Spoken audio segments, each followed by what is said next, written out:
السلام علیکم students, welcome to free study platform فارم۔ ہم چلتے ہیں کوشچن نمبر 2 کے اوپر۔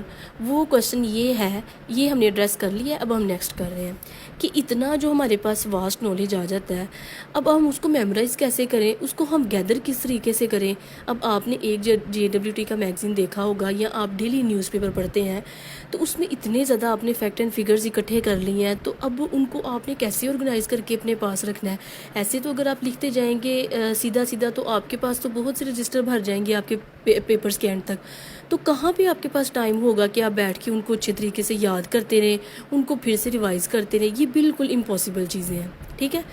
تو سب سے جو بہترین طریقہ ہے نا اس کو آرگنائز کرنے کا، وہ یہ ہے کہ آپ نے سب سے پہلے اپنی ایک فیکٹ بک بنانی ہے۔ لازمی آپ نے اپنی ایک فیکٹ بک بنانی ہے۔ آپ نے ایک بک لے لینی ہے، ایک ڈائری لے لینی ہے، ایک رجسٹر لے لینا ہے، جو آپ کے پاس اویلیبل ہے، ٹھیک ہے۔ آپ نے اس کے اوپر سپریشن کرنی ہے پیجز کی، ٹھیک ہے۔ آپ نے اس کو ڈیوائڈ کرنا ہے 2 چیزوں میں، نیشنل اور انٹرنیشنل ایشوز میں، ٹھیک ہے۔ ہاف آپ اس کا نیشنل ایشوز کے لیے رکھ دیں، ہاف جو ہے نا آپ اس کا انٹرنیشنل ایشوز کے لیے رکھ دیں۔ اب اس کا فائدہ کیا ہوگا؟ اس کا فائدہ یہ ہوگا کہ کچھ آپ کے پیپرز ایسے ہوتے ہیں کہ جن میں آپ کو پتہ ہوتا ہے کہ وہ مجھے نیشنل ایشوز کے بارے میں پوچھے گا، انٹرنیشنل ایشوز پہ وہ جمپ نہیں کرے گا، ٹھیک ہے۔ تو آپ اس پیپر کے پہلے اپنے نیشنل ایشوز کو اچھے طریقے سے یاد کر کے، چیزوں کو میمورائز کر کے، یا اگر آپ کے پاس کوئی بھی ٹاپک آتا ہے تو آپ کے لیے آسانی ہوتی ہے کہ آپ اپنے فیکٹ بک میں سے چیز وہ آسانی سے ڈھونڈ سکیں، ٹھیک ہے۔ اس کے بعد آپ نے کیا کرنا ہے، جب آپ نے ایک فیکٹ بک بنا لی ہے، آپ نے اس کی ڈویژن کر لی ہے نیشنل میں، انٹرنیشنل ایشوز میں، ٹھیک ہے۔ اب میں نیشنل ایشوز اور انٹرنیشنل ایشوز کو بھی ایک دفعہ بتا دیتی ہوں، جو بگنرز ہیں ان کو تھوڑا سا آئیڈیا ہو جائے۔ جتنے بھی آپ کے ریلیشنز ہوں گے نا انٹرنیشنل کمیونٹیز کے ساتھ، انٹرنیشنل اسٹیٹس کے ساتھ، جیسے کہ آپ کا ہوگا USA کے ساتھ، UK کے ساتھ، ٹھیک ہے، افغانستان کے ساتھ، جتنے بھی آپ کے پاکستان سے باہر ایشوز ہیں نا، وہ سارے آپ نے اس کے اندر لکھنے ہیں، ان کا ڈیٹا، ٹھیک ہے۔ اور جو آپ کے نیشنل ایشوز ہیں نا، جیسے کہ پاکستان کا ایجوکیشن سسٹم کیسا ہے، ٹھیک ہے، ہر طرح کی جو پاکستان کے ایشوز ہیں وہ آپ نے اس کے اوپر، اگر کوئی میڈیکل سے ریلیٹڈ ہے وہ بھی آپ نے اس کے اندر لکھنا ہے، کسی بھی چیز سے ریلیٹڈ ہے، اسموکنگ پہ ہے یا چائلڈ ابیوز پہ ہے، کسی بھی چیز پہ آپ کے نیشنل ایشوز ہیں نا وہ آپ نے اس کے اندر لکھنے ہیں، ٹھیک ہے۔ اچھا، اب آپ نے کیا کرنا ہے، تیسرا سٹیپ، آپ نے جو پیج ہے نا ایک پیج اس بک کا، نیشنل کا ایک پیج جو ہے نا، آپ نے اس کے ایکول 4 پورشنز کر لینے ہیں، ٹھیک ہے۔ 4 آپ نے اس کے ایکول پورشنز کرنے ہیں۔ فرسٹ والے پورشن پہ آپ نے لکھنا ہے فیکٹس، سیکنڈ پہ آپ نے لکھنا ہے امپیکٹس، پھر آپ نے لکھنا ہے کازز، پھر آپ نے لکھنا ہے سولوشن۔ یہ 4 آپ نے ڈویژن جو ہے نا اپنے پیج کی وہ کر لینی ہے، ٹھیک ہے۔ میں آپ کو اس کا نا ایک اپنے نوٹ سے نا ایک ڈیمو دیتی ہوں۔ یہ اب آپ اس پہ اگر غور کریں تو یہ میرے پاس ہے سوشل ایشو، ٹھیک ہے، یہ میرے پاس سوشل ایشو ہے۔ اب میں نے اس پہ کیا کرنا ہے، میرے پاس ہے چائلڈ لیبر کا، اب میں نے اس کا ایک پیج بنا لیا ہے کہ یہ میرے پاس نا ایشوز ہے۔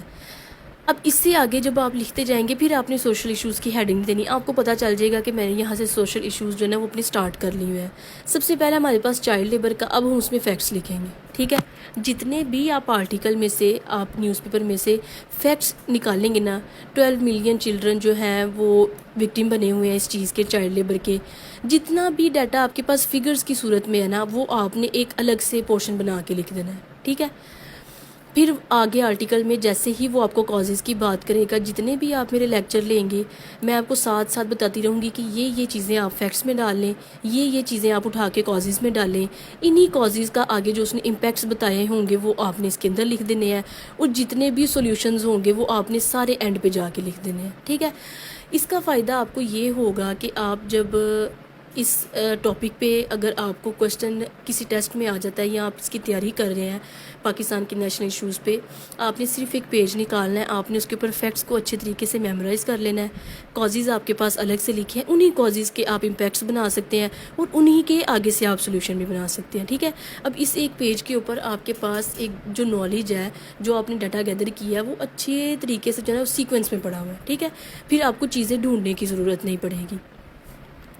آپ نے یہ کام لازمی کرنا ہے، کیونکہ جو آپ جتنے بھی لیکچر لے لیں، آپ جتنے بھی نیوز پیپر پڑھ لیں، آپ کچھ بھی کر لیں، جتنے مرضی آپ وال پہ جو اسٹیکی نوٹس لگا لیں، جب تک آپ ڈیٹے کو ایک جگہ پہ نہیں لکھیں گے، آپ اس کو میمورائز نہیں کریں گے، آپ جو ہے نا اس کو یاد نہیں رکھ سکتے، ٹھیک ہے، وہ آپ کو بھول جائے گا۔ دوسرا کام آپ نے یہ کرنا ہے کہ آج اگر آپ نے آرٹیکل پڑھا ہے چائلڈ لیبر پہ تو آپ کے پاس فیکٹس اکٹھے ہو گئے ہیں، آپ کے پاس کازز ہیں، آپ کے پاس امپیکٹس ہیں، آپ کے پاس سولوشنز ہیں، تو آپ کے پاس ایک جو ہے نا بلیسنگ کہہ لیں، میں اس کو ایز اے بلیسنگ کہوں گی چیٹ جی پی ٹی، ٹھیک ہے. آپ نے اس کے پاس جانا ہے اور اس کو کہنا ہے کہ مجھے چائلڈ ابیوز پہ چائلڈ لیبر پہ ایک کوشچن دے دو، ٹھیک ہے، جو آپ کا ٹاپک ہوگا، وہ چائلڈ ابیوز ہو، چائلڈ لیبر ہو، آپ مجھے اس پہ ایک کوشچن دے دیں. وہ آپ کو ایک میں نے ان سے کوشچن جو ہے نا وہ پرسنلی لے کے دیکھے ہیں. وہ اس طریقے سے نہیں کہ وہ صرف ایک اسپیکٹ کو پوچھتے ہیں، نہیں، وہ آپ سے پہلے چائلڈ لیبر کی ڈیفینیشن ہر چیز اس میں انکلوڈ کر کے پوچھتے ہیں. آپ نے یہ نہیں کہنا کہ سی ایس ایس میں تو ڈیفینیشن نہیں پوچھی جاتی، یہ نہیں ہوتا. آپ نے اس چیز پہ نہیں جانا، آپ نے اس کوشچن کے آنسر میں ہر چیز کو پورا ایڈریس کرنا ہے. اور آپ نے کوشش کرنی ہے جس طریقے کا بھی وہ کوشچن پوچھیں آپ نے آنسر اپنے پورے نوٹس میں سے دینا ہے. آپ نے کوشش کرنی ہے کہ میں نے فیکٹس لکھے ہیں تو میں اس کے اندر فیکٹس وہ ایڈ کروں. میں نے کازز لکھے ہیں تو میں وہ کازز یہاں پہ بتا دیتی ہوں. میں نے امپیکٹس بتانے ہیں، میں نے سولوشنز بتانے ہیں. ہر چیز کا آپ نے لکھ کے جواب پھر اس کو چھوڑنا ہے. چاہے آپ سولوشنز کی اپنے پاس ایک ڈائیگرام پہ پریکٹس کر لیں، کازز کی ڈائیگرام پہ پریکٹس کر لیں، لیکن آپ نے اس اپنا جو بھی آپ نے آرٹیکل پڑھا ہے اس کے اباؤٹ آپ نے ڈیٹا نکالا ہے. آپ نے میری ویڈیو سے ڈیٹا دیکھ کے اپنے پاس لکھ لیا تو یہ بالکل بھی نف نہیں ہے کہ آپ نے ویڈیو دیکھی، آپ نے ڈیٹا نکالا اور اس کو اپنے پاس لکھ لیا. نہیں، آپ نے اس کو اپنے پاس لکھنے کے بعد اس کے اوپر ایک کوشچن اٹیمپٹ کرنا ہے، ایک پیراگراف لکھنا ہے. اگر آپ پی ایم ایس کی تیاری کریں تو پی ایم ایس کی پریسی کے پیپر میں آپ کے پاس ایک پیراگراف ہوتا ہے جس میں صرف آپ کے پاس ایک ٹاپک ہوتا ہے. جیسے وہ لکھ دے گا چائلڈ لیبر، آپ نے اس کے اوپر لکھنا ہے، آپ نے اس کی ڈیفینیشن سے سٹارٹ کرنا ہے، آپ نے اس کے فیکٹس دینے ہیں، آپ نے اس کی کازز بتانی ہیں، آپ نے امپیکٹس بتانے ہیں، آپ نے سولوشن بتانے ہیں. تو آپ نے ہر چیز کو ایڈریس کرتے ہوئے اس پیراگراف کو لکھنا ہے. آپ اپنی سی ایس ایس کی تیاری میں بھی اس کو لے کے آئیں. یہ بالکل ویسا ہی پیٹرن ہے جیسا کہ آپ نے ایسے میں فالو کرنا ہے. یہ بالکل ویسا ہی پیٹرن ہوگا جو آپ نے اپنے ہر کوشچن کے آنسر میں دینا ہے. تو یہی آپ کی ساری پریکٹس جو ہے وہ جے ڈبلیو ٹی کی میگزین سے بھی ہو سکتی ہے اور نیوز پیپر سے بھی ہو سکتی ہے.